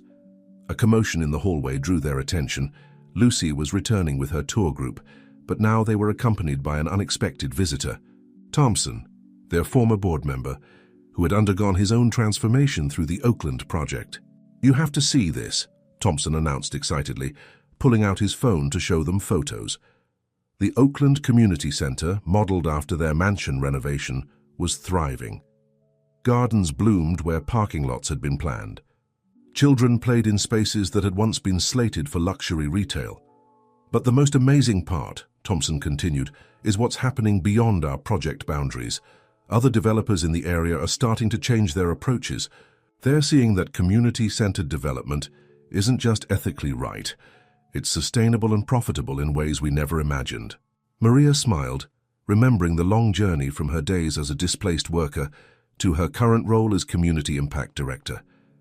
"It's like what Mrs. Crawford always says, when you plant seeds of kindness, you harvest fields of hope." Through the window, they watched as Michael led his group to the new construction site. The Center for Community Transformation was taking shape, its design incorporating elements suggested by community members of all ages. Large windows would flood the spaces with natural light, while gardens and gathering areas would provide places for connection and growth. "Lucy has some interesting ideas for the center's inaugural program," Sarah mentioned. "She wants to create a mentorship network, connecting experienced communities with those just beginning their transformation journeys." "From protest to progress," Maxwell mused, remembering the angry young girl who had challenged his conscience that fateful day. "She's showing us all how to turn pain into purpose." Mrs. Crawford's storytelling circle had moved closer to the construction site, her voice carrying wisdom accumulated through decades of witnessing community life. "Every brick in these walls," she was saying, "represents a story of change, a moment of choice, a step toward healing." Richard, who had been quietly reviewing his documents, looked up with unexpected emotion in his eyes. "I used to think legacy was about leaving your mark on the skyline. Now I understand it's about the marks you leave on people's lives." The afternoon light caught the mansion's restored stained glass windows, sending patterns of color dancing across the new foundation being laid next door. In that moment, Maxwell could see the perfect symmetry of their journey. How saving one historic home had led to reimagining the very meaning of community development. The summer evening cast long shadows across the mansion's grounds as final preparations were made for a special celebration. 1 year had passed since the groundbreaking of the Center for Community Transformation, and the community had gathered to mark not just the completion of construction, but the journey that had brought them all together. The mansion's gardens were in full bloom, Mrs. Crawford's roses creating a fragrant backdrop for the festivities. String lights twinkled in the trees, and tables laden with food prepared by the culinary training program participants dotted the lawn. "Everything's ready for the presentation," Lucy told Maxwell, her clipboard clutched professionally to her chest. At 16, she carried herself with the confidence of someone who had found her true calling. Michael's got the visual aids set, up in the new multimedia room. Michael, now a poised young teenager, was orchestrating a group of younger children in a special performance they had prepared. They would tell the story of their community's transformation through a combination of music, science demonstrations, and personal narratives. "The documentary team just finished the final edit," Sarah added, approaching with her tablet. The documentation project that Richard had proposed had evolved into a powerful film about community renewal, featuring stories from both their neighborhood and the growing network of transformed communities. Maria emerged from the news center, where she had been conducting last-minute checks. "The first training cohort arrives next week," she reported. "We've got representatives coming from 15 different cities, all eager to learn our approach." Mrs. Crawford held court near the Rose Garden, surrounded by both old friends and new visitors. Her storytelling circle had become a model for other communities, showing how preserving neighborhood histories could strengthen present-day connections. "I remember when this was all just a dream," Thompson said, joining the group. The Oakland project had exceeded all expectations, and he had become one of their strongest advocates in the development world. "Now look at what you've created." Richard stood quietly at the edge of the gathering, taking in the scene. His journey from corporate raider to community rebuilder had become part of the Foundation's teaching curriculum, a powerful example of personal transformation. "It's time," Sarah announced softly. Maxwell took his place at the podium, looking out over the assembled crowd. Faces familiar and new looked back at him. Community members, business leaders, government officials, and most importantly, the children who represented their future. "A year ago," he began, "we broke ground on a building. But what we were really breaking ground on was a new way of thinking about community, about progress, about what really matters in the work of development." Lucy stepped forward then, her voice strong and clear. "We learned that true transformation isn't about tearing down and replacing. It's about honoring what exists while creating space for what can be." Michael followed, gesturing to his beloved garden. "It's like our experiments taught us. Growth needs both strong roots and room to reach for the sky." Maria spoke next, her presence commanding respect. "We discovered that when you invest in people's potential, the returns go far beyond any traditional measure of success." One by one, community members shared their stories. The elderly resident who had found new purpose leading history walks, the young mother who had launched a successful catering business through the training program, the teenager who had discovered a passion for sustainable architecture. Mrs. Crawford wheeled herself to the front, her eyes bright with emotion. "In all my years watching over this mansion, I never imagined it would become such a powerful force for good. But then again, I always knew that buildings are just vessels for the real work of community, bringing people together, nurturing dreams, healing hearts." The documentary began playing on a large screen set up in the garden, showing images of their journey. The day of the attempted demolition, the first community meetings, the gradual transformation of both spaces and lives. The audience watched in rapt attention as their story unfolded. Richard stepped forward during a quiet moment. "I spent years believing that progress meant replacing the old with the new, that success could be measured in profit margins. I was wrong. Real progress is measured in the stories we're witnessing tonight, in renewed hope, in restored dignity, in reconnected communities. As the evening drew to a close, Maxwell found himself back in the mansion's kitchen, where it had all begun with Mrs. Crawford's cookies and afternoon stories. Lucy was there, teaching a group of visiting youth leaders her famous community engagement techniques. Michael was explaining his latest garden experiments to a group of developers who looked genuinely fascinated. "Full circle," Mrs. Crawford said softly, joining him at the window. "But circles don't end, do they? They just keep growing, reaching out, embracing more and more lives." A gentle autumn breeze rustled through the mansion's gardens as Maxwell watched the first class of the Community Transformation Institute receive their certificates. The ceremony was being held in the new amphitheater where the old carriage house had once stood. Representatives from 15 different cities sat among proud family members and community supporters. Lucy stood at the podium, her poise remarkable as she addressed the graduating class. "You came here to learn about community development," she said, "but what you're leaving with is something much more precious. The understanding that every neighborhood has its own heart, its own story, its own potential waiting to bloom." Michael, who had become an integral part of the training program, demonstrated their latest innovation, a mobile app that helped communities track both quantitative and qualitative measures of neighborhood well-being. "Because progress isn't just about numbers," he explained. "It's about how people feel about their home, their future, their place in the community." Sarah approached Maxwell with the latest impact report. "The ripple effects are extraordinary," she said quietly. "The first wave of communities implementing our model is showing remarkable results.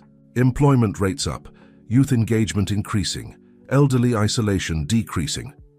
And something else that can't be measured," Maria added, joining them, "a sense of hope, of possibility, of belonging." Through the amphitheater's open design, they could see Mrs. Crawford in her beloved rose garden, surrounded by visiting community leaders eager to learn her secrets of storytelling and community building. Despite her advancing years, her spirit remained as vibrant as her flowers. "The Oakland Project has become a case study for urban renewal," Thompson reported, his tablet displaying impressive before and after images. 3 more cities have already adopted their modified version of the model. Richard, who had found his own path to redemption through documenting and addressing past wrongs, was quietly sharing his experiences with a group of developers. "The hardest part," they heard him say, "is admitting that what you thought was progress was actually causing harm. But that admission is where real transformation begins." The ceremony continued as each graduate shared their vision for their home communities. A woman from Detroit spoke about converting abandoned factories into community art spaces. A young man from Atlanta described plans for intergenerational learning centers. A team from Portland presented their strategy for preserving cultural heritage while addressing housing needs. Lucy beamed with pride as Michael demonstrated the sustainable garden techniques they had developed. What had started as simple science, experiments had evolved into a comprehensive approach to urban agriculture, now being implemented in communities across the country. "Remember," Mrs. Crawford's voice carried across the garden as she addressed her group, "buildings can be restored, programs can be implemented, but the real work is in restoring people's belief in themselves and their community." Maxwell watched as the graduates mingled with current residents, sharing stories and dreams. The mansion, once almost lost to profit-driven development, had become a beacon of hope, a living laboratory for a new kind of progress. Maria's tablet chimed with an incoming message. "The United Nations Development Program wants to study our model," she announced, her eyes wide with surprise. "They're interested in adapting it for communities in developing countries." From one child's protest to international recognition, Sarah mused, remembering the day that had changed everything. "Who would have thought?" Lucy overheard and joined. To them, her clipboard tucked under her arm. "Actually, I did," she said with a grin. "The day Mr. Bennett stopped the demolition, I knew something important was happening. I just didn't know how important." The afternoon light filtered through the trees, casting dappled shadows across the gathering. In the new building's reflection, pool, the old mansion's image shimmered beside its modern companion, past and present in perfect harmony.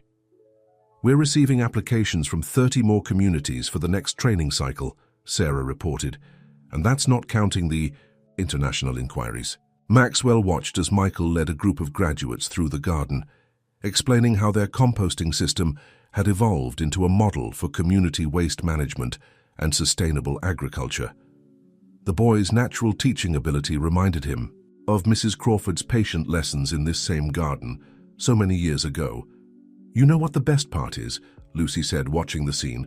"Every person here will go home and plant new seeds of change, and those seeds will grow and spread and create their own gardens of possibility." Mrs. Crawford wheeled herself over, her eyes twinkling. "Just like my roses," she said. "Each bloom carries the promise of many more to come."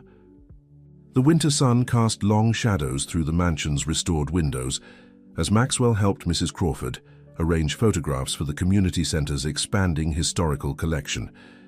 Each image told a story of transformation, not just of buildings and spaces, but of hearts and minds. "Do you remember this one?" Mrs. Crawford held up a faded photograph of a young boy proudly displaying a science project. "Your first experiment in the garden.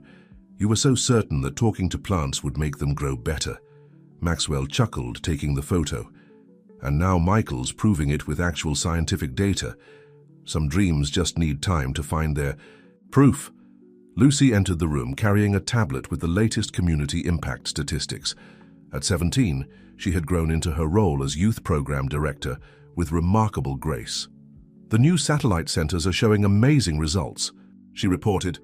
"Every community is adapting our model in unique ways, but the core principle remains the same. People first, always." Through the window, they could see Maria conducting a training session in the garden. Despite the winter chill, participants from around the world listened intently as she explained how their community engagement strategies had evolved from crisis to triumph. "It's remarkable," Sarah said, joining them with her ever-present tablet. "The United Nations report just came in. They're calling our model a paradigm shift in urban development. Communities from 5 continents are requesting guidance on implementation." Richard appeared in the doorway, his expression thoughtful. "The last of the restoration projects is underway," he announced quietly. "Every community impacted by our old development practices has been contacted, heard, and offered support for renewal." Mrs. Crawford smiled warmly. "Healing takes time," she said, "but it always begins with acknowledging the wound and choosing to make things right." The sound of children's laughter drew their attention outside, where Michael was conducting a winter science program. The greenhouse he had designed with the community's input was full of life, proving that growth was possible in any season. "Mr. Bennett," a small voice called. A young girl, new to their after-school program, stood in the doorway. "Can you tell us the story again? About how one person's voice can change everything?" Maxwell glanced at Lucy, who grinned knowingly.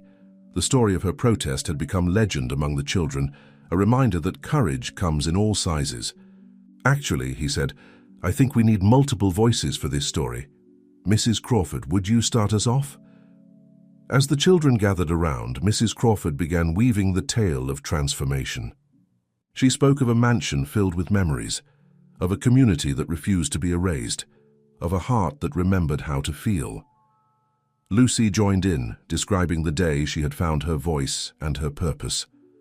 Michael added the story of how science and community could grow together. Maria spoke of second chances and renewed purpose. Richard quietly shared his journey from destroyer to rebuilder. Thompson arrived as the story session was underway, carrying news of more cities adopting their approach. He paused in the doorway, listening as the narrative unfolded. "The most amazing part," Lucy told the children, "isn't that we saved this mansion. It's that in saving it, we found a way to save each other." Mrs. Crawford nodded approvingly. "Every brick in these walls," she said, "holds a lesson about what matters most in life. Not the height of our buildings, but the depth of our connections." The winter sun began to set, casting a warm glow through the stained glass windows. In the garden, despite the cold, Mrs. Crawford's roses continued to bloom, a testament to care, persistence, and the power of believing in possibility. Maxwell looked around the room at the faces that had become family. Lucy, who had awakened his conscience. Michael, who had shown how science could serve community. Maria, who had turned adversity into opportunity. Richard, who had found redemption in restoration. Mrs. Crawford, who had never lost faith in the power of love and memory. "You know," Mrs. Crawford said softly, "when I first came to this mansion as a young woman, I thought I was just going to tend a house. Instead, I learned that the most important things we can tend are the seeds of hope in each other's hearts." The children leaned in closer as she continued, "And those seeds, my dears, never stop growing. They just keep reaching out, touching more lives, creating more gardens of possibility." Through the window, they could see the lights of the Community Transformation Center coming on, a beacon in the gathering dusk. Within its walls, the next generation of community builders was being trained, carrying forward the lessons they had learned through trial and triumph. The spring sun rose over the mansion on a very special morning. 5 years had passed since the day a child's protest had changed the course of countless lives. The gardens were in full bloom, Mrs. Crawford's roses creating a fragrant arch over the path leading to the Community Transformation Center. Maxwell stood in his old office, now transformed into a community planning space, looking out over the grounds. The morning light illuminated a scene that would have been unimaginable half a decade ago. Where there had once been plans for luxury shops, there was now a thriving ecosystem of hope and possibility. "Are you ready?" Lucy's voice came from the doorway. At 18, she had just received her college acceptance letters, full scholarships to several prestigious universities, all interested in her pioneering work in youth-led community development. Everyone's gathering in the garden. The occasion was momentous. The 100th community to implement their transformation model was celebrating its successful first year. Representatives from around the world had come to share their stories and learn from each other. Michael, now a poised young man heading into his final year of high school, was conducting tours of the extensive gardens that had grown from his early experiments. Each community adapts the model to their own needs, he explained to visitors, but the core principles remain the same: listen, learn, grow together. Maria, who had become an internationally recognized expert in community engagement, watched proudly as her daughter prepared to address the gathering. The angry child who had once shouted at a developer had grown into a powerful voice for positive change. "Remember your first protest?" Mrs. Crawford teased Lucy gently as she wheeled herself into position for the ceremony. Despite her advancing years, her spirit remained as vibrant as her beloved roses. "You certainly knew how to get someone's attention," Lucy laughed, adjusting her presentation notes. "I was just saying what my heart felt. I didn't know it would wake up his heart too." Richard, who had found his own path to redemption through the Foundation's work, stood quietly at the edge of the gathering. The documentation project he had initiated had grown into a global resource for community transformation, helping others learn from both successes and mistakes. Sarah approached with the latest impact report displayed on her tablet. "The numbers are extraordinary," she said, "but they don't tell the whole story. It's the individual transformations that matter most."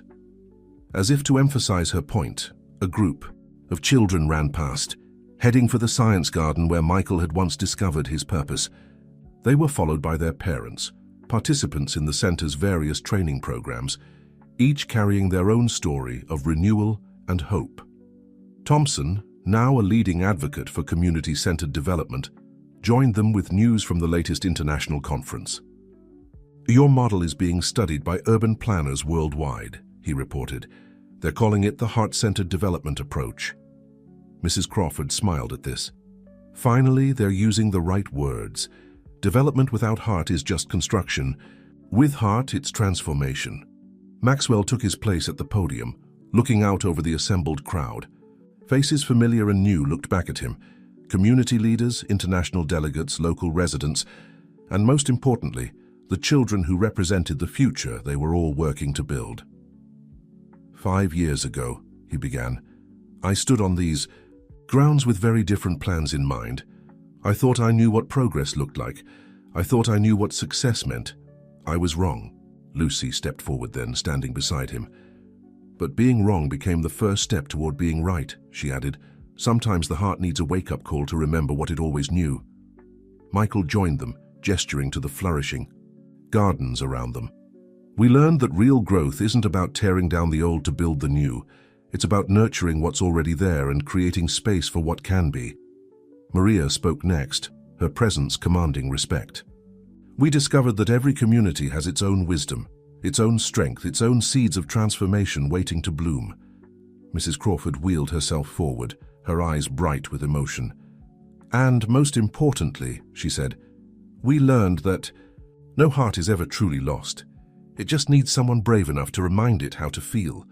As the ceremony continued, Maxwell watched the interaction of people from different communities, different countries, different backgrounds, all united by a common understanding that true progress begins and ends with the heart. The morning. Sun rose higher, casting its warm light over the gathered community. Mrs. Crawford's roses nodded in the spring breeze, their fragrance a reminder of how beauty and strength could grow from the most unexpected circumstances. You know what I've learned, Lucy said softly to Maxwell as they watched the celebrations.